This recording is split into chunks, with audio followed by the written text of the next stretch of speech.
Hey, good Friday evening there, pro wrestling fans. It's JC once again with Wax Poetic Pro Wrestling, and today, as I had promised you last week, or I should say a couple of days ago, we're going to be going over my 2023 Wrestling Observer newsletter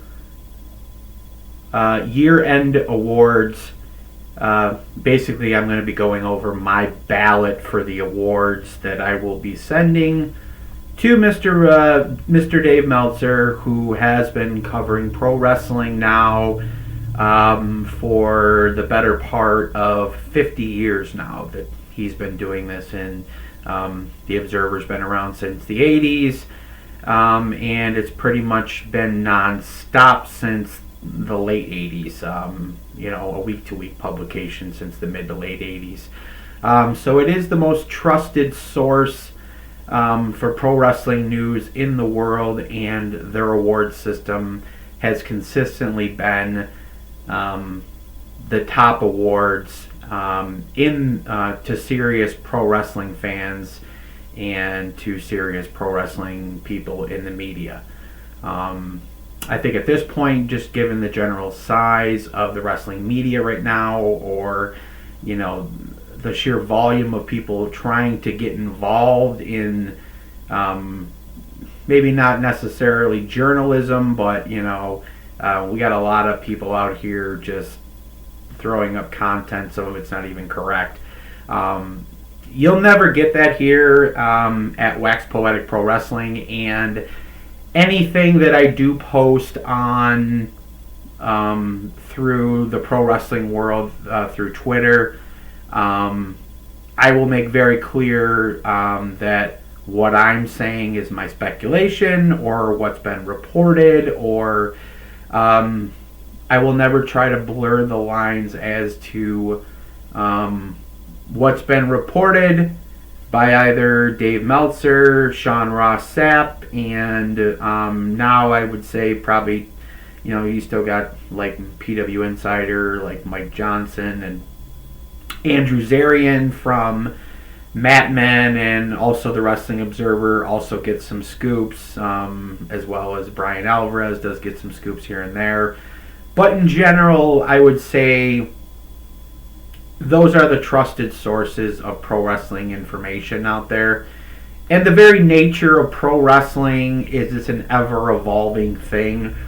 So, what might be true today, or is the plan today, might not be the plan tomorrow. So, to hold people to rumors or things that they get from their sources, it's kind of hard to do that, obviously, because they do word it in such a way where, there's always that room for doubt, obviously. But most of the time, those sources are giving you the information from their trusted sources to the best of their knowledge. Now, there's nothing nefarious going on. There's no, if you're a rather intelligent human being, you understand the difference between clickbait and not clickbait.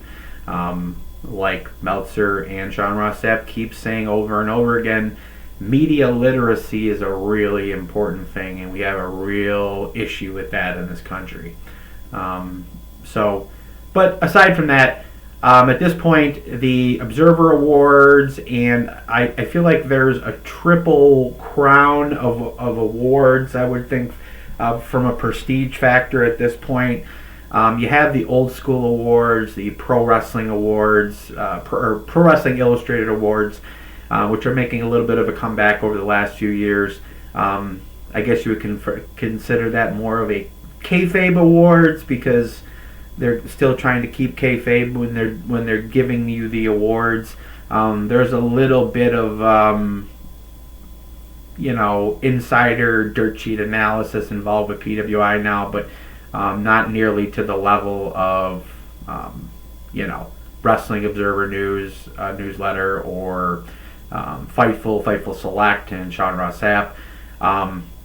But I would say their awards, the Fightful Select Awards, which Fightful gives out every year, and of course the Wrestling Observer Awards. I feel like those are the most prestigious awards, as far, at least in North America, as far as pro wrestling goes, and probably most of Europe. I guess, you know, your Tokyo Sports Awards are specific to Pareizu and you know, Japanese wrestling, and they do mean a lot as well. But for the purpose of, you know, living here in North America, those are kind of the triple crown, or the three-pronged prestige of awards. So today I'm going to go over my awards ballot for the Wrestling Observer, which I will be sending in to Dave Meltzer here tonight or tomorrow. I think I haven't actually sent them yet, but I will be sending them. And I've been, you know, voting in these awards now for 25 years now, or close to it. I've been subscribed to the Observer probably pretty much 80% of the last 25 years. There's a couple instances where I wasn't getting it for periods, but like as of right now, I've been getting it probably for 2 straight years, nonstop. And I don't really foresee myself, you know, not doing that. And about ready to start giving my $5 a month to Sean Ross Sapp too, because he does pull a lot of scoops. And if I'm doing this regularly and posting on Twitter and having my Facebook page and my YouTube page, that this obviously, I like to have the sources, the best sources available, which to me are the Wrestling Observer and Fightful Select. So getting on to the awards though. So the 2023 Wrestling Observer Awards and JC's ballot here for the Wrestling Observer newsletter year-end awards. So let's just dip right into it. We're going to go through the Category A awards, which are 1, 2, and 3 third place votes. So you pick 3, your top 3, and the votes are distributed accordingly. And then the B category is just one name. What I'm going to do here is I'm going to give you my picks for all the Observer Awards, and where I feel it's appropriate, I will give you an add-on award for maybe a Fightful Select Award that they offer that the Observer doesn't offer, and any awards that are unique to Pro Wrestling Illustrated, I will also give you my picks for those awards as well. So this is an all-encompassing, pretty much for those 3 awards, but mostly we're going to focus on the Wrestling Observer and my votes for the Wrestling Observer. So the 2023 awards: the Lou Thesz Ric Flair Wrestler of the Year Award. I have first place, winning the award, Cody Rhodes. Second place, Maxwell Jacob Friedman, MJF. And third place, Seth Rollins. So let me just go over this real quickly. You know, when you're taking into the account the Wrestler of the Year Award, the Thesz Flair Award, you're taking into account, it's kind of a totality of everything involved with being a successful, effective pro wrestler and personality, as far as in-ring and promos and the business end, ticket sales and things like that, reliability, consistency, pay-per-view, streaming numbers, all that stuff is factored in. So firstly, Cody Rhodes. I mean, what can you really say about Cody Rhodes this last year? He was there the whole time. He worked almost every show, including house shows. He and Seth Rollins were kind of basically the workhorses of WWE last year. They were, you know, the guys putting in the work, grinding in, putting in the work every week, every day, you know. Obviously, Cody got all the way to the main event of WrestleMania, came up short, obviously.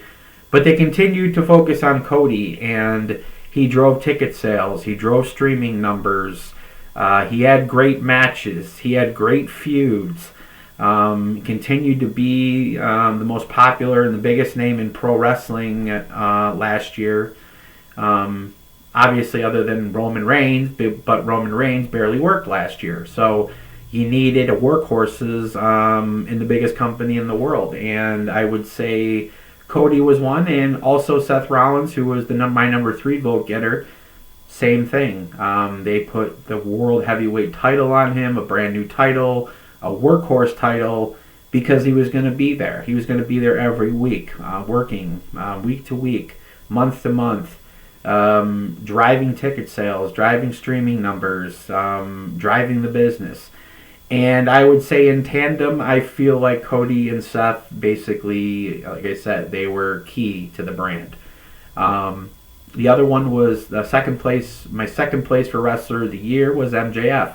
Same thing. He was the most valuable player to AEW. He consistently got the best ratings. He had a lot of great matches throughout the year. Some of them, specifically the Bryan Danielson Iron Man match, the greatest Iron Man match of all time, probably. Just an epic encounter. High on my list for match of the year. Obviously, he delivered great promos. He had a great storyline. He was a heel. They turned him babyface. And he kept the title the whole year. And he was the flagship linchpin for the AEW brand. And he kind of held it all together there for AEW for most of the year. So I absolutely have to consider him also for this award, although he didn't win it, in my opinion. I feel like Cody is the winner, but MJF, at still under 30 years old, has a bright future here in pro wrestling, and this just proves that the guy is for real. So nobody should ever doubt that ever again after 2023. So next award would be Most Outstanding Wrestler. So this is purely in-ring. This is a tough one just because there was so much good in-ring wrestling this year. Just so much. I mean, just beyond measure. Just great match after great match after great match. Where in years past, we maybe got a handful of these types of matches, where this year it's like, well, what great match happened this week? Or, how many 4+ star matches do we get on a monthly basis? I mean, you average it out, and you're probably getting 4 to 6, at least a half a dozen of 4+ star matches every month, which is, we're in a high time for the art as far as in-ring performance. And, of course, leading the way here, Most Outstanding Wrestler of the Year, I believe it's going to be for the second year in a row, is going to be Will Ospreay. Will Ospreay, of course, was the focal point and the crown jewel of New Japan Pro Wrestling, and the go-to guy on the indies if you wanted to bring somebody in and have a great match. The guy had probably 2 of the best matches of the year, in almost everyone's opinion, against Kenny Omega, another great in-ring performer who also would have ranked pretty high on this Most Outstanding Wrestler of the Year award list. But yeah, Will Ospreay, just so many great matches with Kenny Omega, Shota Umino, Kazuchika Okada, the list goes on and on. Chris Jericho. So I mean, Ospreay was above and beyond the best wrestler this year, and pretty much everything he did turned to gold. He was shitting out 4+ star matches, basically. Kind of like Kenny Omega was doing for the longest time as well. And speaking of, I would actually... So number 2 on my list would have been Bryan Danielson. Bryan Danielson, so many great matches again this year. The one with MJF, the one with Okada, the one with Zack Sabre, Ricky Starks. Just the list goes on and on. He was kind of the go-to guy for AEW as far as if you need a great match. It was either Danielson or Omega. Those two always gave you the best matches, always. It's a shame that we only got one more year of Bryan Danielson left, but I'm sure he's going to rank pretty high on 2024's award for list for this award as well. I don't know if he'll win it, but he'll definitely be up near the top again, as well as Will Ospreay or Kenny Omega. Third, I would say would be I'm gonna say, just so I can include two names, I'm gonna have a tie for third, Kenny Omega, and obviously we've talked about his year. He's had started out with a series of great matches, trios matches with the Bucks against Penta and Phoenix and Pac in the Death Triangle. Of course, he had his two Ospreay matches. He had his Collision main event against MJF at the end of the year, one of the last great matches that he had before the diverticulitis took him out of action. How about like the 6-man trios title match against House of Black? That was like a 5-star match. The trios match with the Elite versus Bullet Club Gold at All In. Takeshita at All Out. Just so many great matches. And of course, Seth Rollins. Like I said, Seth Rollins, I would say, would be your WWE guy on here, just because week in, week out, he was putting on great performances, and he was the champion. He was the linchpin along with Cody Rhodes. So I will also include him on this list at the very end here as well. So the next award would be Tag Team of the Year. And for the second year in a row, I will be voting for FTR as Tag Team of the Year. The Young Bucks dominated this award for so many years. Just because there was nobody else really touching them as far as the quality of level of matches that they were having on the Indies and AEW and Ring of Honor over the last 5-10 years. FTR were doing decent stuff in WWE at that point, but they were never allowed to go above and beyond to really bring it to the next level. And I feel over the last couple of years, they've been allowed to really spread their wings in AEW and have all these classic matches. It's crazy now that, they're on Collision, and most of the time they're main eventing Collision, and they're giving them 20-30 minutes to work with. It's pretty easy for a team like FTR, if you're giving them plenty of time, to go out there and have great matches. I mean, it's just what they do. And I don't think there was a better tag team match in 2023 than FTR versus Bullet Club Gold, Jay White, Juice Robinson from July on Collision. 2 out of 3 falls. It went nearly an hour. Quite frankly, one of the best tag team matches I've ever seen in my life, and probably the best televised tag team match I maybe have ever seen. I went back and watched that match a couple times just because it was so stellar and just so perfect. And on a side note here, just because I want to give recognition to this match also will win my personal award, and I guess this is also a Fightful Select award, but Tag Team Match of the Year for FTR versus Jay White, Juice Robinson. That 2 out of 3 falls match. I mean, you just got to give it its props, man. FTR, we are in the FTR era right now. The Bucks have cooled off a lot. They're still having a lot of great matches. But FTR, they're much more widely loved by the fan base.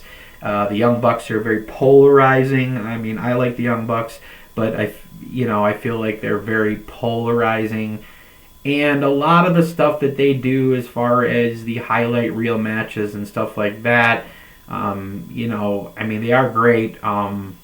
But I've been watching them for 5, 6, 7 years now, these types of matches from them. And after a while, it does get a little old. I could see they're actually working more on psychology in their own matches because they feel personally that maybe that's something they could improve on, and they have been doing that. And in turn, I think FTR has done a lot of the other things too. Like, instead of being so simplistic in a lot of the things that they do in their matches, they're throwing in a lot of big moves and stuff, high impact, devastating style moves. Maybe not a lot of flying, like acrobatic type moves, but they're definitely doing stuff that they never would have been able to do back in WWE when they were there. But it just adds to the whole overall presentation. FTR, number one tag team in wrestling right now for the second year in a row, and I don't think it's really a question.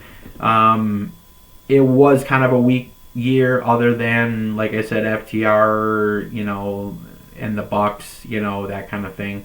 But I would say the second best tag team of the year, which their storyline culminated at WrestleMania, was Sami Zayn and Kevin Owens. It's a team that's been around off and on for 20 years. Finally, they got a chance to ply their trade as a tag team on the biggest stage, and they were involved in one of the biggest storylines of all time, feuding against the Bloodline. That was pretty much the primary company focus for the first 4 months of 2023. Was that storyline.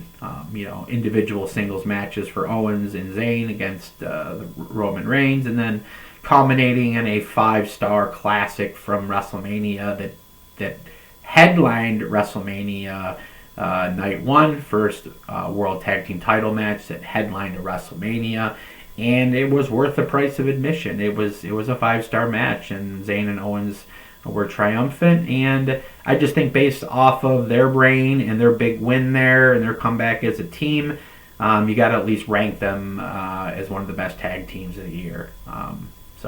Third one would be the Acclaimed. I think they kind of cooled off later in the year once they got the trios titles and things started to kind of get a little bland and a little stale. But I feel as if it was a very significant year for them. They held the World Tag Team titles for the first few months of the year, and then they, in turn, a few months later, triumphantly won the trios titles at All In. So they were near the top or dominant in tag team and 6-man trios action all year long. So I just think by default I would probably put them at third here on the list. So moving on, as I said, tag team match of the year. I told you what I thought of that. So best on interviews. A lot of this is a personal preference, but I feel as if like AEW lets these guys go a little bit more with the promos and kind of speak from the heart. And I feel as if my top 3 are all AEW guys because they just foster an environment maybe for some stronger promos. My number one winning a second year would be, not in a row, but a second year, would be Eddie Kingston. Eddie Kingston always brings the emotion. He always brings the realness to his promos. He's likable, he's vulnerable, which, the fans can relate to him because he's an imperfect hero. A lot like, Dusty Rhodes and Mick Foley and a lot of your past underdog type guys. He always just delivers it on promos. And that's one of the main reasons why they put the belt on him, because he's loved by the fans and he can put asses in seats with his words.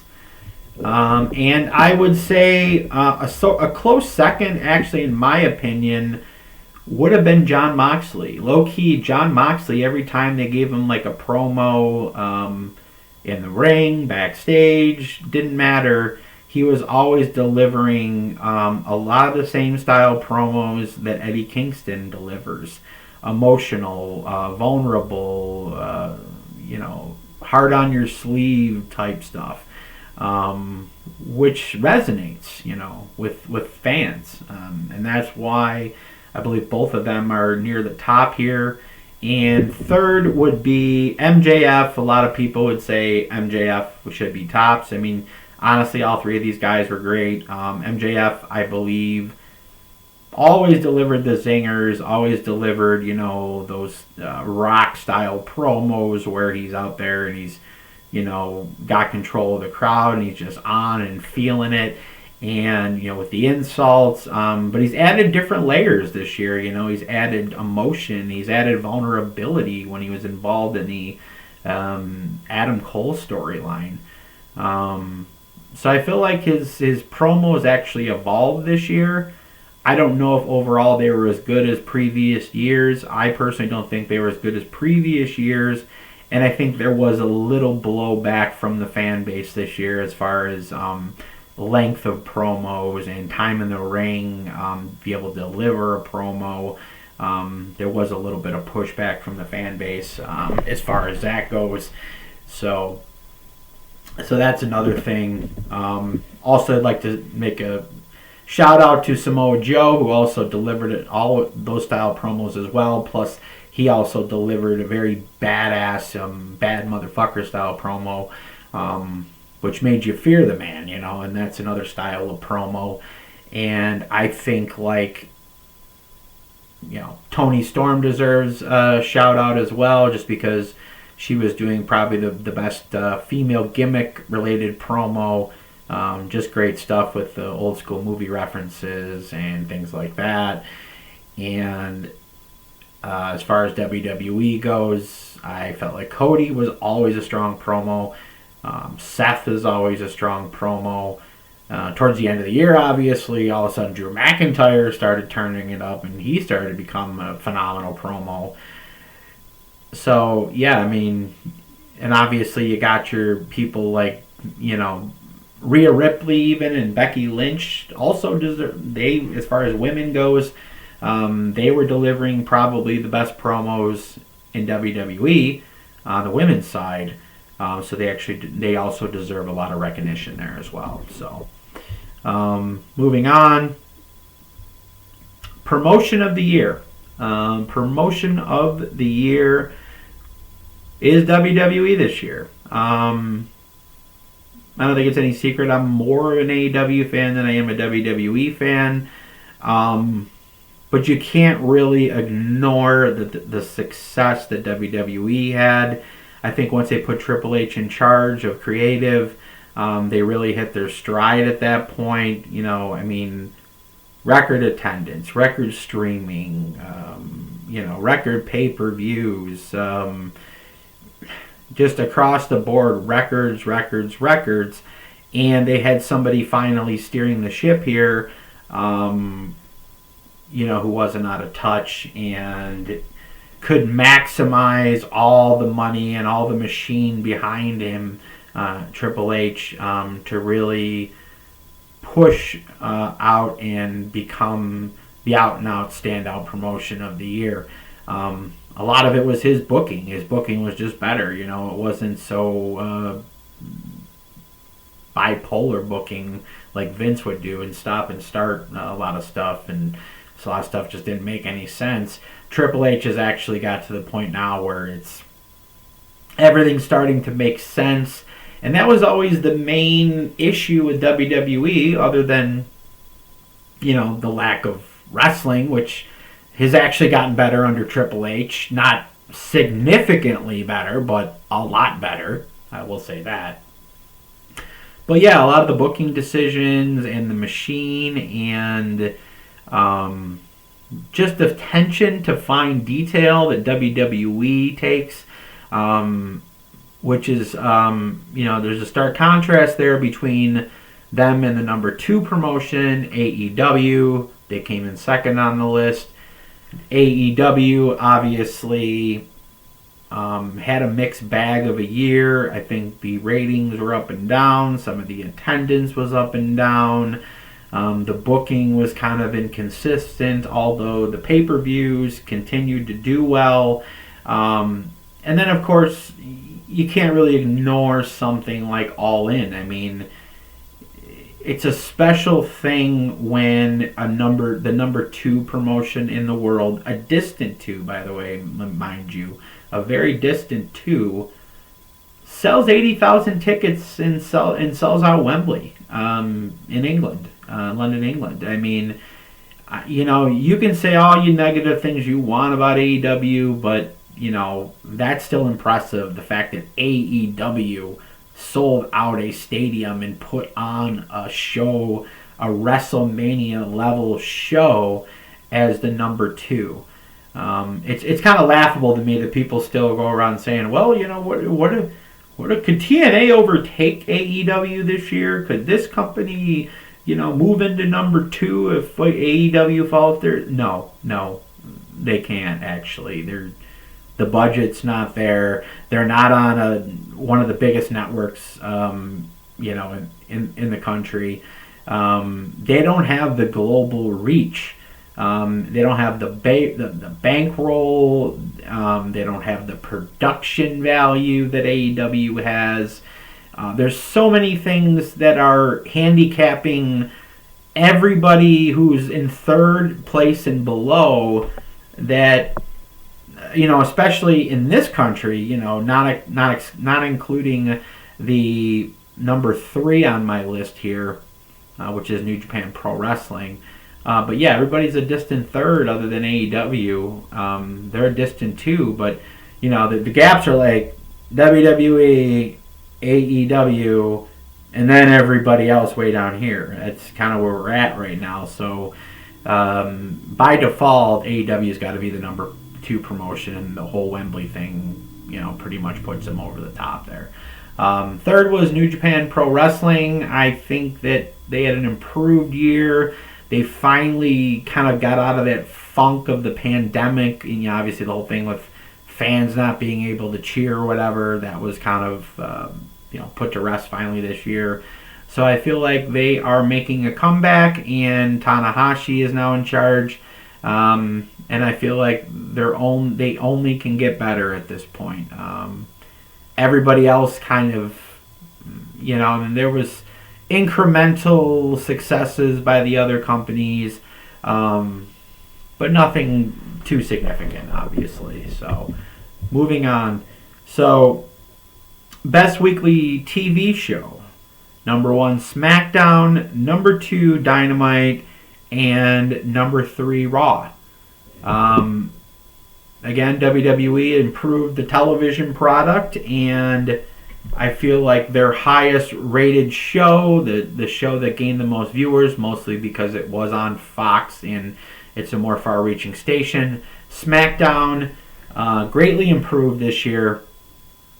And it was mostly, all this had a lot to do with the bloodline, Roman Reigns, the Usos, Solo Sikoa, and their feuds, and their angles and their involvement in the show is what really drove the show.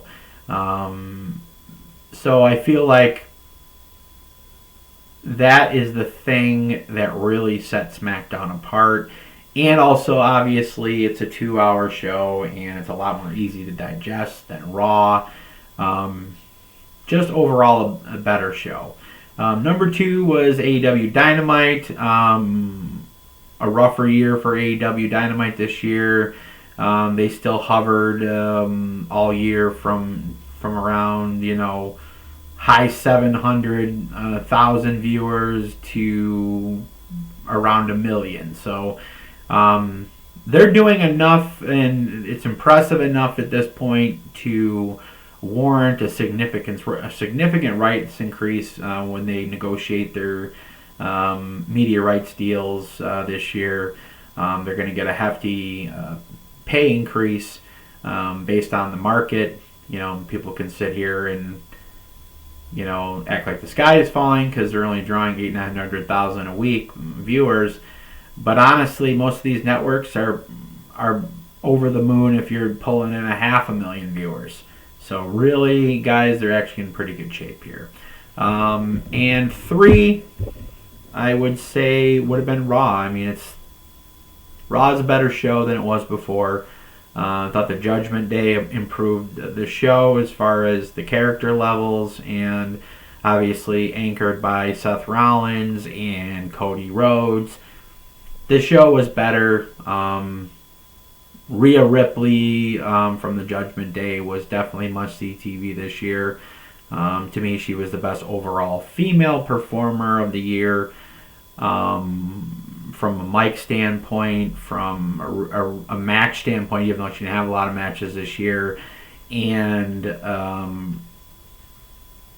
from driving business. I mean, as many people as come to see Seth Rollins and Cody Rhodes, probably almost as many come to see Rhea Ripley. So, so SmackDown, SmackDown was the show this year, but make no mistake, Raw improved. They were very good as well.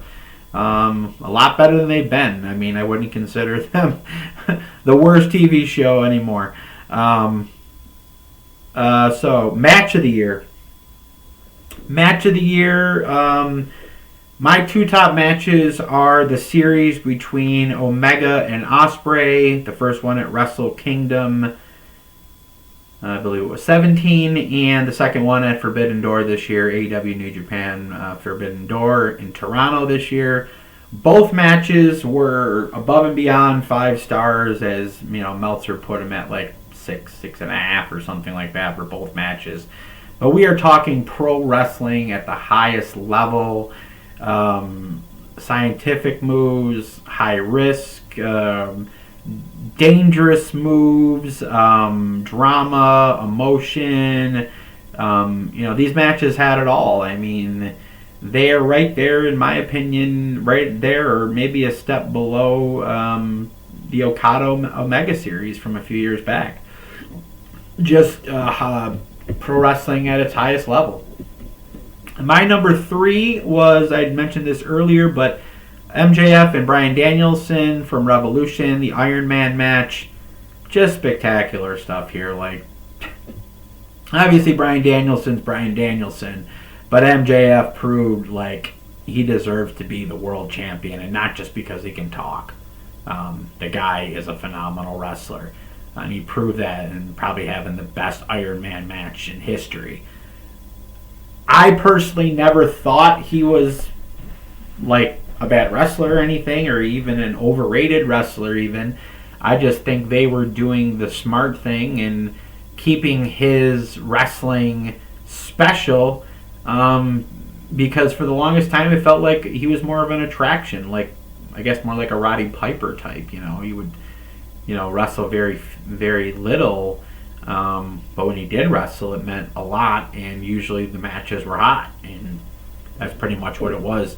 Although he did start wrestling a lot more by the middle of the year, and I think it killed a little bit of the mystique with MJF. I think having him work so much, like I said, I think he started to grate on fans a little bit. About halfway to 3/4 of the way through this title reign. So, but yeah, there were so many other matches that I could have thrown up here. There were just so many good matches this year. Honorable mention: Hangman Swerve, Texas Death; Hangman Mox, Texas Death; House of Black versus the Elite; Trios, Death Triangle, the Elite; match 7, I think it was from Los Angeles. Gunther, Sheamus, and Drew McIntyre was probably the best WWE match. And the best women's match of the year was Rhea Ripley and Charlotte Flair from WrestleMania. I didn't see a lot of Joshi matches or anything like that.